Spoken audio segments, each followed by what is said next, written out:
Super Metroid is a game with quite the reputation. Not only is it regarded by many to be one of the best games of all time, let alone on the SNES, it's also one of, if not the most iconic game in the speedrunning scene. Plenty of videos have been made both playing the game at an incredibly high level, as well as breaking down the progression and level design of this Super Nintendo classic. So I thought I'd try to throw my own spin on the game by discussing what I think is Super Metroid's strongest attribute: its use of tension and atmosphere.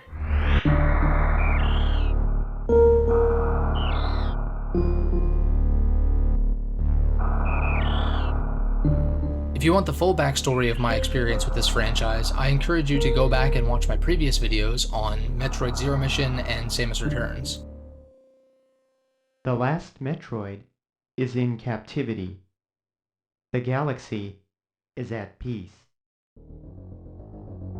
After recounting the events of the previous two Metroid games, Samus explains that she personally handed off the baby Metroid she discovered on SR-388 to a galactic research station called Ceres. The scientists there quickly found results that the Metroid's abilities could be used to potentially benefit galactic civilization. But before Samus could even make it out of the vicinity of the space station, she received a distress signal. Ceres Station was under attack.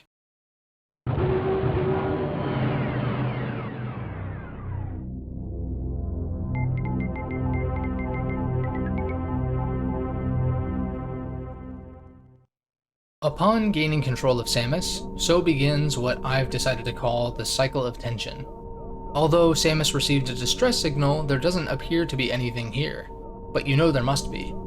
This instant sense of isolation and anticipation is the first part of the cycle. You make your way down and cross through the main lab from the title screen, only to discover dead scientists strewn about. Eager to put a stop to who or whatever did this, you continue on until you find the baby Metroid in a capsule all alone.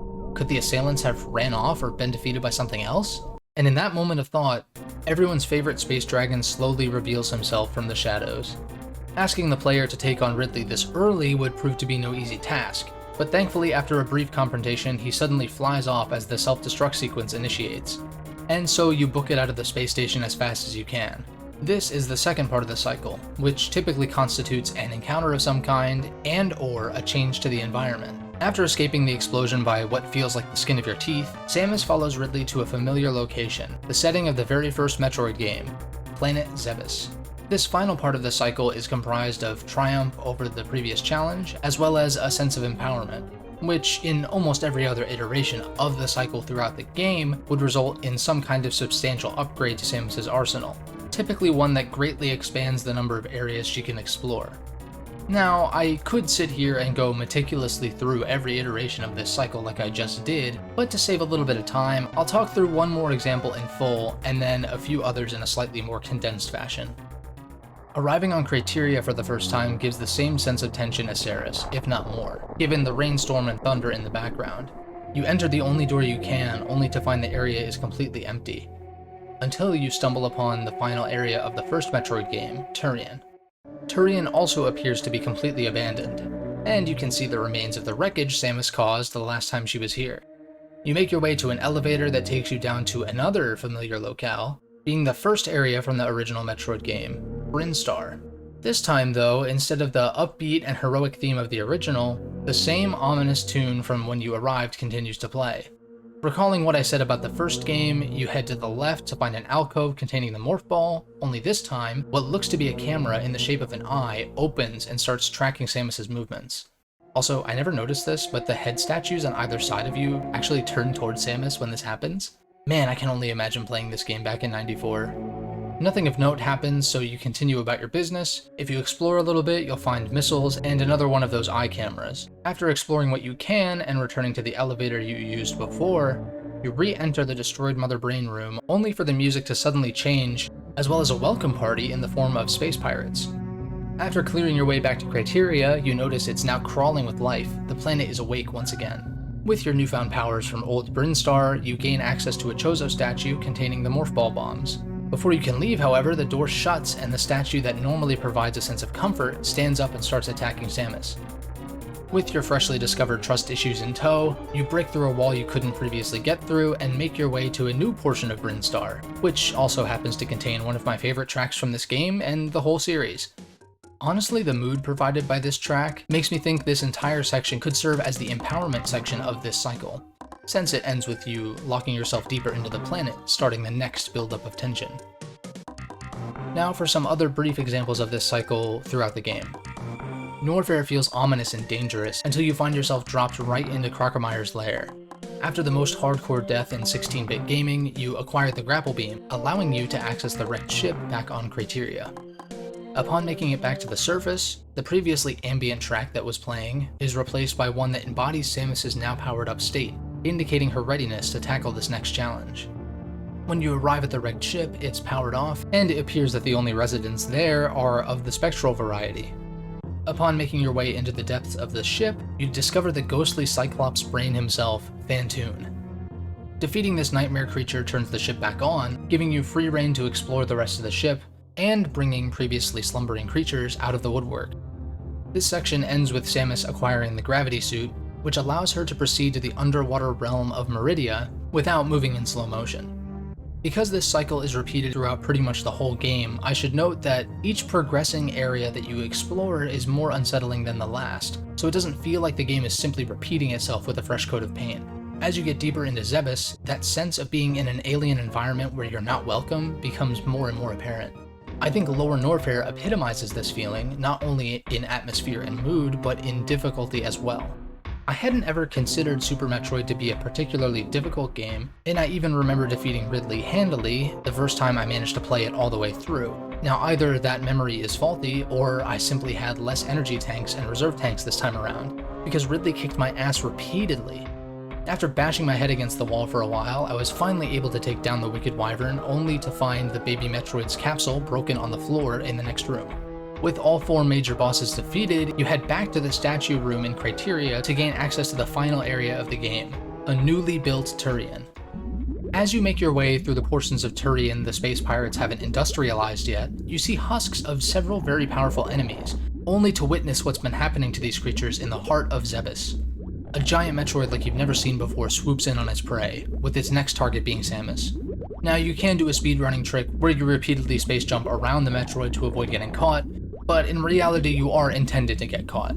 Unlike the previous Metroids you fought, bombs don't seem to have any effect, and Samus is rendered immobile. But before the gelatinous creature can finish the job, it leaves Samus with a singular point of health before flying off. Never before has a Metroid been so merciful. So Samus finds the convenient health recharge just below, only to continue to track down Mother Brain. Upon making it to a familiar looking chamber, you fight the cerebral monster much like you did in the first game. But Super Metroid has one last surprise to throw at you.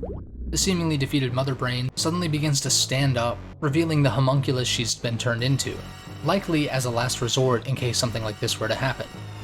After fending off the hideous creature for a while, she begins to charge up what seems to be her final attack, which freezes Samus in place, preventing her from retaliating. What should show up to save the day but the giant Metroid you encountered earlier? Now, Super Metroid never explicitly states this, but it's meant to be inferred that this giant Metroid is in fact the very same Metroid Samus saved on SR388. And much like Samus spared its life, the Metroid returns the favor by absorbing Mother Brain's final blast and bestowing the power onto Samus, and sacrificing its life in the process. With perhaps the only creature Samus could trust being obliterated before her eyes, she gives Mother Brain a taste of her own medicine. After this brief power trip, Mother Brain finally goes down. I personally consider Ridley to be the final challenge of the game, with the final showdown against Mother Brain being used more for spectacle and narrative reasons.